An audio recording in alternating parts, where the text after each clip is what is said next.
क्या प्रधानमंत्री बनने से सिर्फ एक कदम पीछे रह गई मायावती? क्या वाकई अखिलेश यादव मायावती को प्रधानमंत्री बनाने वाले थे? आखिरकार मायावती को पीएम बनाने वाला बयान देकर अखिलेश यादव ने कौन सी राजनीतिक दिशा साधने की कोशिश की है? आखिरकार बिहार में चल रही राजनीतिक सरगर्मियों के बीच अखिलेश यादव ने मायावती को पीएम बनाने की बात कहकर उत्तर प्रदेश में कौन सा सियासी खेल खेलने की कोशिश की है? इन तमाम सवालों के जवाब जानेंगे इस वीडियो में, आखिरी तक बने रहिएगा। नमस्कार दोस्तों, बिहार में इस वक्त सियासी हलचल तेज है जब से नीतीश कुमार ने राज्यसभा जाने की बात कही है और राज्यसभा के लिए अपना नॉमिनेशन दाखिल कर दिया है। दोस्तों, एक होता है कि एक नेता प्रमोट होकर ऊपर की तरफ बढ़ता है, लेकिन नीतीश कुमार मुख्यमंत्री से डिमोट होकर राज्यसभा जा रहे हैं। बाकायदा इसको लेकर अखिलेश यादव भी अपना राजनीतिक बयान तेज कर दिए। अखिलेश यादव ने इस पर बयान दिया कि 5 बड़ा होता है कि 7 बड़ा होता है। लोग मुख्यमंत्री से ऊपर की तरफ जाते हैं, लेकिन नीतीश कुमार मुख्यमंत्री से नीचे तरफ झुक गए, यानी राज्यसभा जाने की कोशिश कर रहे हैं। नीतीश कुमार डिमोट हो रहे हैं और लोग प्रमोट होते हैं। इसके अलावा अखिलेश यादव ने यह भी कही कि हमने नीतीश कुमार को इंडिया गठबंधन की तरफ से प्राइम मिनिस्टर बनाने का भी प्रस्ताव दिया था। हम तो चाहते थे कि नीतीश कुमार देश के प्रधानमंत्री बने, लेकिन नीतीश कुमार भाजपा के साथ चले गए। हमने तब भी कहा था कि भाजपा बर्बाद करने वाली पार्टी है और नीतीश कुमार को बर्बाद कर देगी, और भाजपा ने वाकई नीतीश कुमार को इस्तेमाल करके बर्बाद कर दिया। तो चाहते थे कहाँ प्रधानमंत्री बने, लेकिन यहाँ मुख्यमंत्री के रूप में भी ये रिटायर नहीं होंगे। अब राज्यसभा जाकर राज्यसभा मेंबर बनकर रिटायर हो गए नीतीश कुमार। लेकिन वही दूसरी तरफ अखिलेश यादव ने यह भी बयान दे दिया कि जब समाजवादी पार्टी और बहुजन समाज पार्टी की गठबंधन हुई थी, तब भी अखिलेश यादव ने मायावती को प्रधानमंत्री बनाने की पेशकश की थी। अब देखिए दोस्तों, राजनीति में कोई भी बात सही सही सीधी सीधी नहीं कही जाती, डायरेक्टली नहीं कही जाती है। बातें घुमा फिरा के ही राजनीति में की जाती है, यही राजनेताओं की फितरत होती है। अब अखिलेश यादव का यह बयान कि मायावती को भी हमने प्रधानमंत्री बनाने का ऑफर दिया था, मायावती जी को भी प्रधानमंत्री बनाना चाहते हैं, इसके कई सारे सियासी मायने निकाले जा सकते हैं। आखिरकार ठीक ऐसे ही मौकों पर अखिलेश यादव ने यह बयान क्यों दिया जब उत्तर प्रदेश में अगले साल चुनाव होने वाले हैं विधानसभा के और बिहार में हलचल मची हुई है?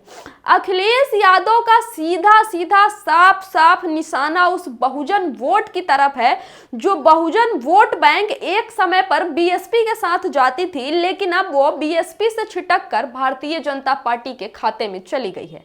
अखिलेश यादव मायावती को पीएम बनाने के जरिए, अखिलेश यादव का इससे पहले भी एक बयान आया था जिसमें अखिलेश यादव ये कह रहे थे कि जो बसपा है, मायावती जी तो हमारी पुरानी गठबंधन की सहयोगी रही हैं, बसपा से तो हमारा पुराना नाता रहा है। इन तमाम बातों के जरिए कहीं ना कहीं अखिलेश यादव बसपा का जो छिटका हुआ वोट बैंक है, बहुजन वोट बैंक, जो फिलहाल भारतीय जनता पार्टी के साथ है, उसे अपनी तरफ खींचने की कोशिश कर रहे हैं।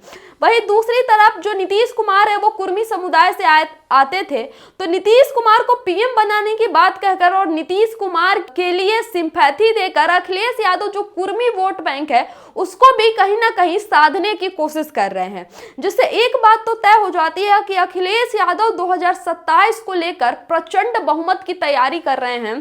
साथ ही साथ अखिलेश यादव पूरी तरह से एक्टिव हो गए हैं राजनीति में 2027 के चुनाव को लेकर, और जिस तरह से अभी से वो राजनीतिक समीकरण बिठाने में लगे हैं, राजनीतिक दांव पेंच लगाने में लगे हैं, इससे तो साफ साफ पता चल रहा है कि 27 में कंपटीशन बहुत तगड़ा होने वाला है। 27 की लड़ाई बहुत प्रचंड होने वाली है और अखिलेश यादव ने 27 के रन के लिए अभी से ही कमर कस ली है। एक तरफ जो अखिलेश यादव मायावती को पीएम बनाने के बात को लेकर बहुजन वोट बैंक को अपनी तरफ खींचने की कोशिश कर रहे हैं, वहीं दूसरी तरफ नीतीश कुमार को भी पीएम बनाने की बात कहकर जो कुर्मी वोट बैंक है, जो उत्तर प्रदेश में लगभग 32 से ज्यादा सीटों पर एक निर्णायक भूमिका तय करती है और लगभग 7.5% से ज्यादा जो कुर्मी वोट बैंक है उत्तर प्रदेश में, उसको भी कहीं ना कहीं समाजवादी पार्टी की तरफ एकजुट करने की, खींचने की प्रयास कर रही है। तो अखिलेश यादव का मायावती को दिया हुआ यह बयान कि जब सपा और बसपा का गठबंधन हुआ था तो मायावती जी को हम प्रधानमंत्री बनाना चाह रहे थे, ये कई तरह से जो समाजवादी पार्टी है उसकी राजनीतिक दिशा को साधने का काम कर रही है। और एक तरफ से ये भी कहा जा सकता है कि कहीं ना कहीं जो समाजवादी पार्टी है बसपा को कहीं ऑफर तो नहीं दे रही कि आइए हमारे साथ गठबंधन कीजिए और भाजपा सरकार को उत्तर प्रदेश से उखाड़ फेंकिए। इस बात के, इस बयान के कई सारे मायने निकाले जा सकते हैं दोस्तों, लेकिन असली मायने क्या होंगे ये अखिलेश यादव ही जानते होंगे और उनकी स्ट्रैटेजी ही जानती होगी, उनकी रणनीति ही जानती होगी। खैर, इस पे आपको क्या कहना है कमेंट करके जरूर बताएं। और आप ये भी बताइए कि क्या आपको लगता है कि मायावती को देश का पीएम बनना चाहिए? आप मायावती के पीएम के रूप में कितने नंबर देना चाहेंगे? आप हमें कमेंट करके जरूर बताएं और देखते रहिए हमारा channel the diplomatic India. Channel को सब्सक्राइब कीजिएगा। बहुत बहुत धन्यवाद।